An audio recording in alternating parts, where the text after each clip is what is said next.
Hello everybody. So today I want to talk about calculus. The topic today is about differential equations. So now I want to show you how to answer. This one we change by dy over dx. So this one I will put on the left, dx we put on the right.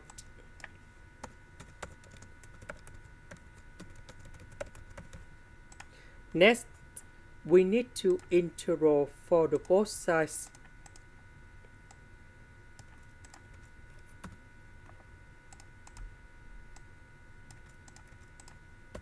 The integration of y to the power of 4, we have y to the power of 5 over 5.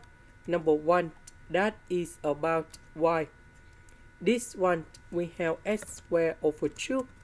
Number 1, that is about x, and I will put about c. This is the end. Thank you for watching.